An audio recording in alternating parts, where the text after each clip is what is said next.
94A Harish Mukherjee road. কেমন আছো কলকাতা? কেমন আছো কলকাতা?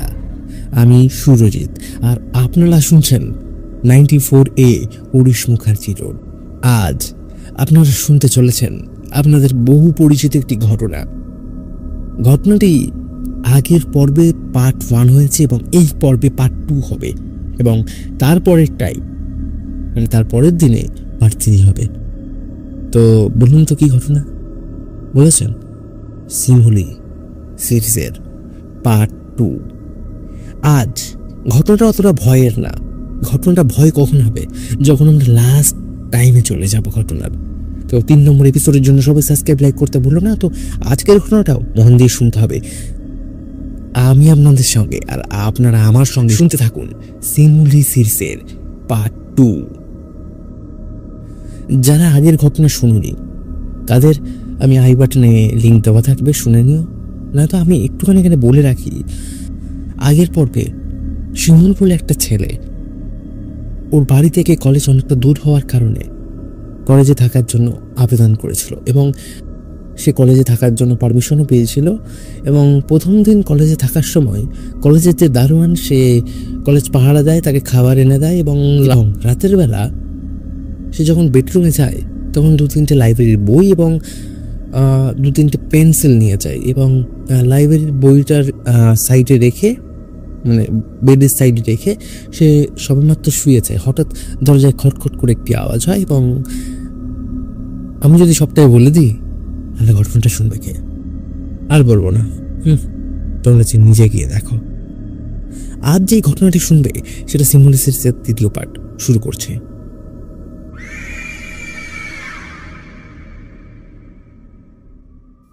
এরপর গোটা গ্রামটায় সন্ধে হলেই পচা মাছের গন্ধ ভেসে আসত। গ্রামের লোক প্রায় অস্থির হয়ে উঠেছিল সেই গন্ধে।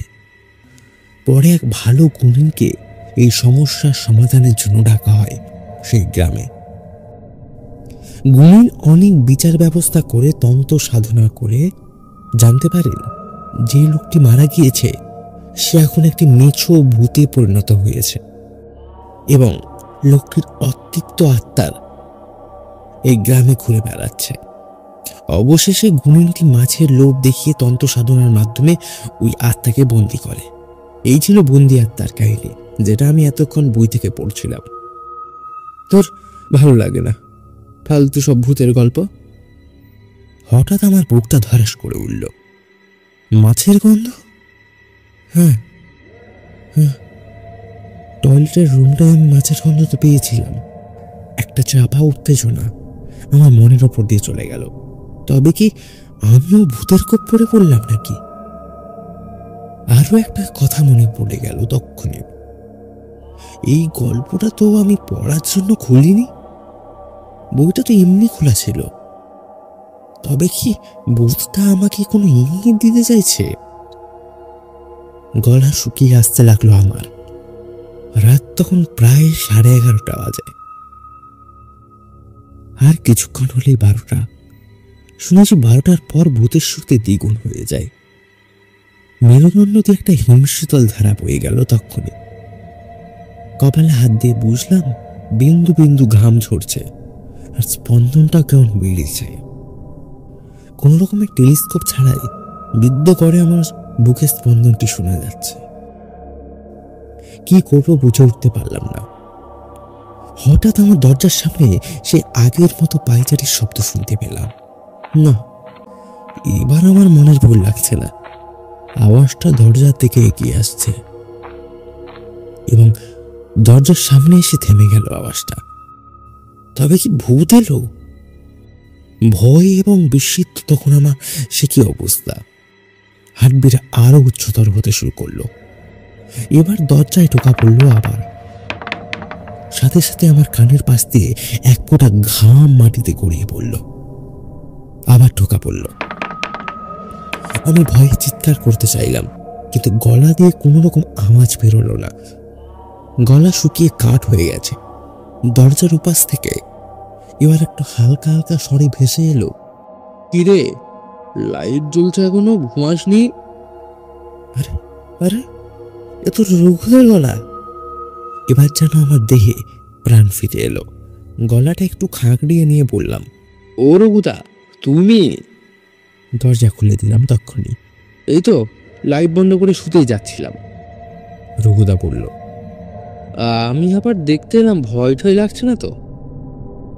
আমি ভয় কন্ট্রোল করে মুখের অবস্থা স্বাভাবিক করে বললাম, ভয় পাবো তারপর আমি? না না, আমি ভয়টা খুব একটা পাই না। উত্তরটা আমি যেন বীর পুরুষের মতো দিলাম। মনে মনে খুব হাসলাম। ভয়ের চোটে আমার যে অবস্থা হয়েছিল তা আমি জানি। রঘুদা বলে গেল, ঠিক আছে, ঘুমাও। রঘুদা চলে গেল। আমি ঘুমিয়ে পড়লাম যথারীতি। পরের দিন উঠতে অনেক দেরি হয়ে গেল, প্রায় 7টা। দরজা খুলে বেরিয়ে দেখি রঘুদা চা নিয়ে আসছে দূর থেকেই। আমাকে দেখে বলল, ঘুম ভালো হয়েছে তো? আমি হাত তুলে ইশারাতে জানিয়ে দিলাম, হ্যাঁ। সকালটা বেশ মনোরম, মৃদু বাতাস বইছে চারদিকে। শরীরটা বেশ হালকা লাগছে। চোখে মুখে ভালো করে জল দিয়ে ফ্রেশ হলাম এবং চা খেলাম। 8টায় ক্যান্টিন খুলতে সেখান থেকে ডিম টোস্ট আর চাউমিন খেলাম।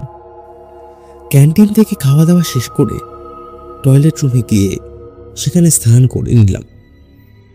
স্নান সেরে কলেজের ড্রেস পরে যখন বেরোলাম তখন একটা দুটো বিএডের বন্ধু বান্ধবী চলে এসেছে কলেজে। আমার ভিজে চুল দেখে তারা বুঝতেই পেরেছে আমি এখানেই স্নান করেছি।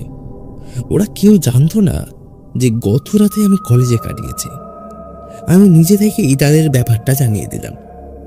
তারা তো বিস্ময়ে অবাক হয়ে জিজ্ঞাসা করলো, কিরে ভাই, সারা রাত এভাবে একা একা কিভাবে কাটালি? আমি হেসে পড়লাম, সাথে গল্পের বই ছিল, বই পড়েই কাটিয়ে দিলাম। এরপরে কলেজের নতুন নতুন বান্ধবী বন্ধুর সঙ্গে পরিচয় হতে লাগলো। ক্লাস শেষ করে অবশেষে আবার সাইকেল করে রওনা দিলাম আমার বাড়ির দিকে। এই প্রথমবার একটা রাত বাড়ির বাইরে কিভাবে একাকী কাটালাম কে জানে। বাড়ির জন্য মনটা কেমন উদ্বিগ্ন করছিল, শরীরটাও ক্লান্ত। টিফিন টাইমে তো শুকনো বিস্কুট খেয়ে কাটিয়ে দিয়েছি আজ। হাজারো বাঙালি তো দুপুরবেলা পেটে ভাত না পড়লে চলে না। অবশেষে 45 মিনিট সাইকেল চালিয়ে কলেজ থেকে গণেশপুর এলাম। সাইকেলটিকে তার যথাস্থানে দিকে বাসে চেপে অপেক্ষা করতে লাগলাম। কিছুক্ষণ পরে বাস ছেড়ে দিল। আমি পিছনের সিটে বসে গান শুনছি কানে। 1 ঘন্টার পর বাস দাঁড়ালো আমার ঠিক বাড়ির কিছুটা আগে। বাড়ি ফিরলাম।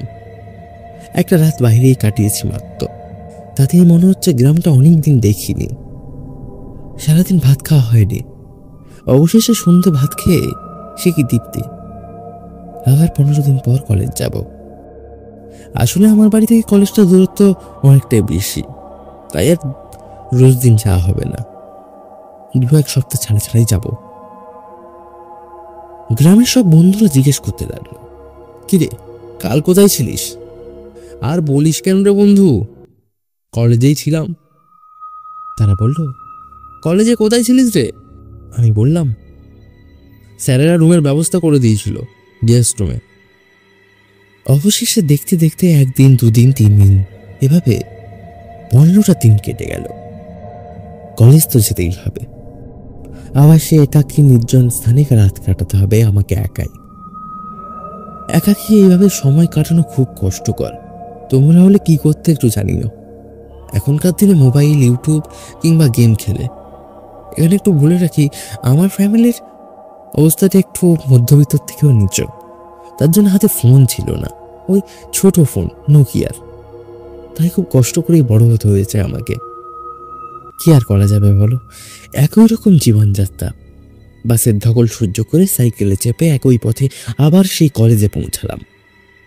বাড়ি থেকে সকালে চান করেই বেরিয়েছিলাম। ব্যাগের ভিতর 2-3টে টিফিনে একটু মুড়ি আর চানাচুর, একটা কাঁচা লঙ্কা। যদি আজ রাতে থাকি আবার তাহলে তো সন্ধ্যের খাওয়া দাওয়ার জন্য কিছু চাই নাকি। ওই আর কি। কলেজে পৌঁছালাম 10:30টায়। একটু পরে 10:45-এ বাজবে প্রার্থনার ঘন্টা। কয়েকজন বন্ধু বান্ধবী ক্লাসরুম থেকে বেরিয়েই গল্প করছে। অবশেষে প্রার্থনার ঘন্টা পড়ল ঢং ঢং করে। প্রার্থনা শেষ হতেই 11টা। শ্রেণীকক্ষে এসে বসে রইলাম আমি। মিনিট 5 পরেই স্যার এলেন, এসে রোল প্রেজেন্ট করলেন। ক্লাস শেষ হতেই পিছনের বন্ধু বান্ধবীর সঙ্গে গল্প করা শুরু হলো। একটি স্থানীয় বান্ধবীর সঙ্গে পরিচয় হলো। কলেজ থেকে 15 মিনিট দূরে তার শ্বশুর বাড়ি। হাজব্যান্ড পুলিশে কাজ করে। তার সঙ্গে গল্প করতে গিয়ে বললাম, তোমাদের এখানে কি যে কলেজ, মেন রাস্তা থেকে ভেতরের দিকে ভালোই লাগে না। তার উপর আবার আজকে কলেজে রাত কাটাতে হবে। সে মেয়েটা গুপি স্বরে বলল, রাত কাটাতে হবে মানে?